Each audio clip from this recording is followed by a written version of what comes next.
யாழ் சமையல் அன்பு உள்ளங்களுக்கு இனிய என்னோட வணக்கம். நாங்கள் பல அன்பு உள்ளங்கள் பல காலமாக கேட்டுக்கொண்டிருக்கிறோம். பொடி உலங்கா உருண்டை செய்ய சொல்லி இன்றைய செய்ய போகிறோம். வாங்க பார்ப்போம். சமையல் அடுப்படி நம்ம இந்த அரிசி நாங்கள் சாப்பிட்ற அரிசி, கைக்குத்தல் அரிசி, இதைத்தான் நினச்சி வச்சுருக்கோம். தண்ணியில் நல்லா கழுவி போட்டு வடிய விட்டது, ஊற விடையில் கழுவி போட்டு வடிய விட்டுருக்கேன். சாடியான ஈரத்தன்மை இருக்கும். இதெல்லாம் ஒவ்வொன்றையும் தனித்தனியாக கழுவி காய வச்சு எடுத்துட்டேன். பயறு, கச்சான், உளுந்து, எள்ளு. வாங்க இப்படி செய்கிறேன். அதோட மிளகு, வேர்க்கொம்பு, இது நாட்டு சர்க்கரை நாட்டு சர்க்கரை குழந்தைகளுக்கு நல்ல பண்ண அதை வேண்டி வச்சுருக்குறோம். வாங்க இப்படி செய்கிறான்னு பார்ப்போம். இது எதுவுமே அளவில்லை. இது அரிசி தான் கொஞ்சம் கூட வரணும். மற்றது எள்ளோ பயரோ கச்சானோ சரிக்கு சமனாயும் போடலாம், அரைவாசியும் போடலாம். ஒன்றுக்குமே அளவில்லை. நீங்கள் உங்களோட பிள்ளைகளுக்கு தானே கொடுக்க போகிறீங்க, நிறைய போட்டு கொடுக்கலாம். இப்போ நாங்கள் இந்த அரிசியை வறுத்தெடுப்போம். இது ஒரு சுண்டு. இது எல்லாம் அரைப்பணி போடுவோம், 30 அரைப்பணி போடுவோம். இது உங்களுக்கு அநேகமாக எல்லோரும் பொறிக்கலாம் நான் பார்த்துருக்கேன். அரிசி அப்படி எடுத்து போடுவணும், அது உண்மையாக பொறிப்படாது. நீங்கள் பாருங்க, இது என்ன மாதிரி பொறிக்குதாண்டு கழுவி காய வைக்கணும்.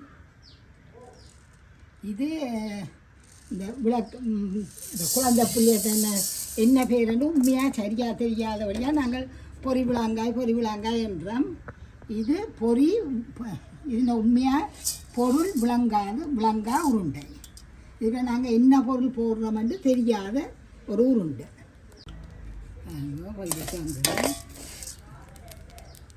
தெரியுது பொரிய கடை பொரியும். நீங்கள் கழுவி அரிசியை கழுவி வடிய விடுவோம். 2 வழியில் வடியாக கழுவி போட்டு வடிய விட்டிங்கன்னா காணும். ஊற வைக்க வேண்டாம். பொரியிற வடியாக காணுங்க. சட்டியை நல்லா சூடாக்கி போட்டு போடுங்க. கடை பொரிஞ்சிடும். நல்லா பொரி வச்சுட்டு இந்த பொரியரிசியாக நீங்கள் தேங்காய் பூ சீனி போட்டு பிள்ளைகளுக்கு குடிச்சிக்காண்டாலும் நல்லா விரும்பி சாப்பிடுவோம். நல்லா இருக்கும். நாங்கள் வந்து இப்படி சாப்பிடுவாங்க தேங்காய் பூ சீனி போட்டு.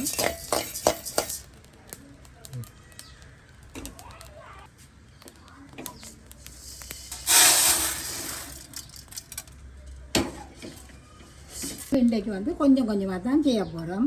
நான் ஏற்கனவே மாயெல்லாம் திரிச்சு வச்சுக்கோங்க, கிணக்கியாக வச்சுருக்கோம். நாங்கள் பாருங்க சட்டியாக வாசி போட போகிறேன்.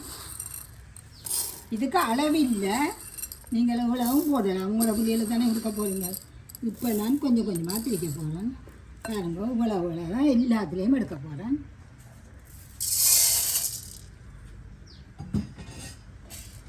இது கழுவி காய வச்சு எடுத்தாச்சு.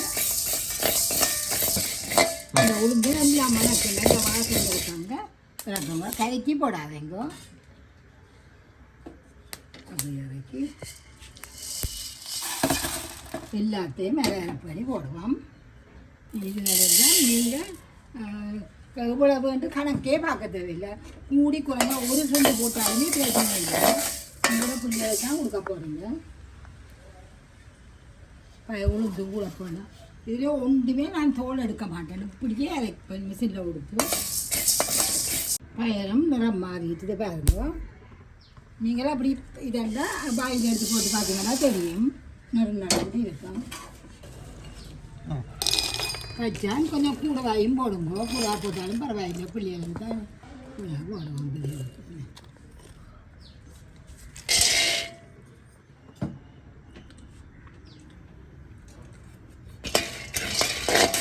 பாருங்க வடிக்கிற சத்தம் கேட்கும்.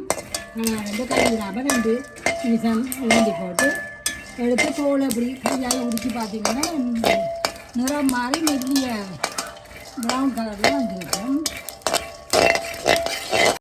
வாங்க இதையும் கொண்டு எடுத்து தோல் டப்பண்டு கலந்து மெல்லிய ப்ரௌன் கலரில் வந்துருக்கு.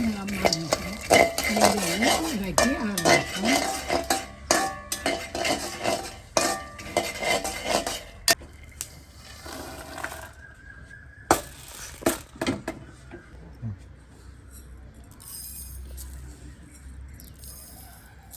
நல்லா கழுவி காய வைக்கணும். கல் இருக்கும். இதுவும் நான் கொஞ்சம் கூட தான் போட போகிறேன்.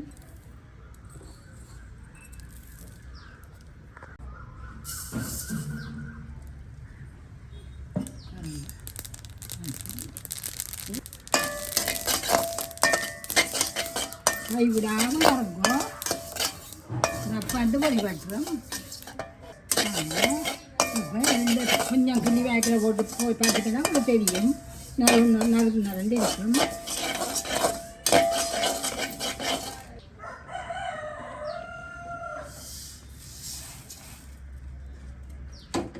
உங்களுக்கு ஏலக்காய் சொல்ல மறந்துட்டேன். ஏலக்காய் மீது இருந்தது. ஆமாம், ஏலக்காய் போடுவோம். மிளகு கொஞ்சம் போடுவோம். பிள்ளைகளுக்கு செமிக்கும்.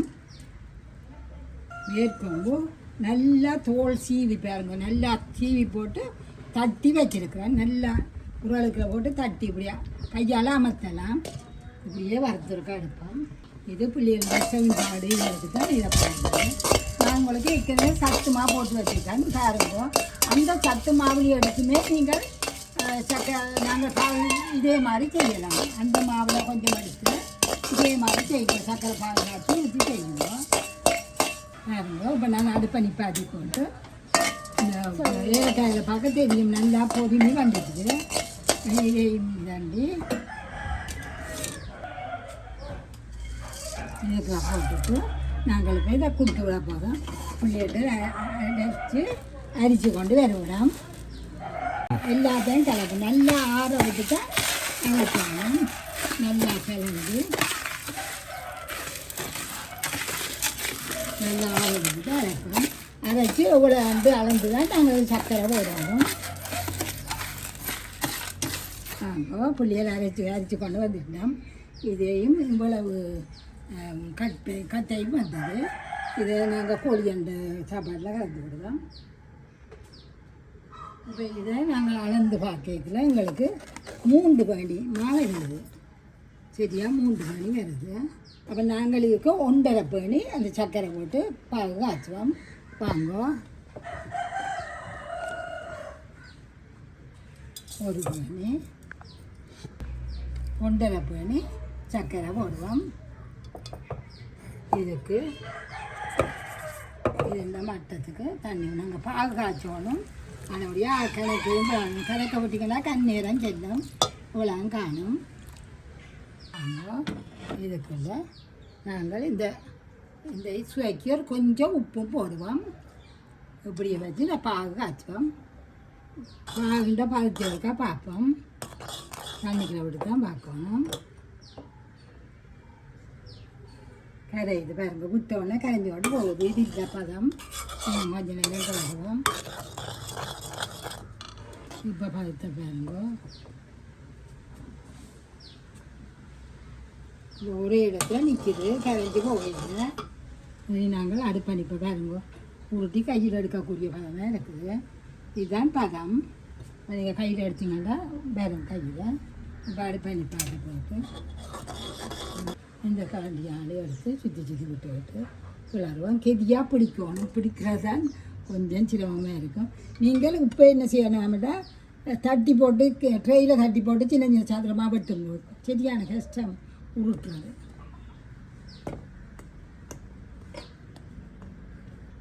இது எங்கட பாரம்பரிய அம்மாண்ட சின்ன அம்மாவால் நெடுக அம்மாவுக்கு செய்து கொண்டு கொடுக்குறவ. இது அவள் பொறிவிழாங்கான்னு சொல்கிறவ. இது எங்களுக்கு ஒரு அளவு வயது வேறு. அது என்ன பொறிவிழாங்கான்னு நாங்கள் தேடி பார்க்கல. பொருள் விளங்கா உருண்டையாண்டு. இதுக்குள்ள என்ன பொருள் போட்டிருக்கிறீங்கன்னு விளங்கா தான்.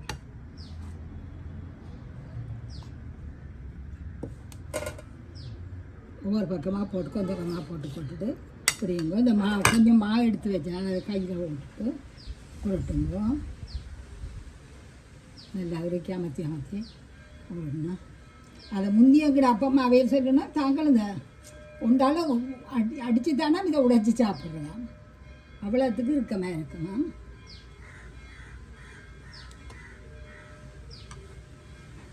அவ்வளோ பெரிய இதாண்ட அவள் ஆக சுடுதன்னு சொல்லல அது இப்படி எல்லாத்தையும் வெட்டி எடுக்கும். கொஞ்சம் கெதியாக செய்யணும். 2-3 பேர் இருந்துச்சுன்னா கடாண்டு பிடிச்சிடலாம். பாருங்க அந்த அவ்வளோ செய்த 13 உருண்டை வந்திருக்கு எங்களுக்கு. இது காலம்புறம் பிள்ளைகளுக்கு நீங்கள் சமைக்க லேட் ஆகினாலும் ஒரு உருண்டையை கொடுத்துட்டு ஒரு பனி பாலையும் கொடுத்து விட்டீங்கன்னா நல்ல இதாக இருக்கும்.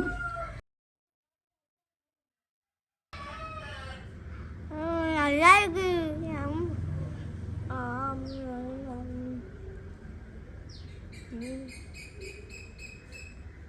என்ன கராண்டி?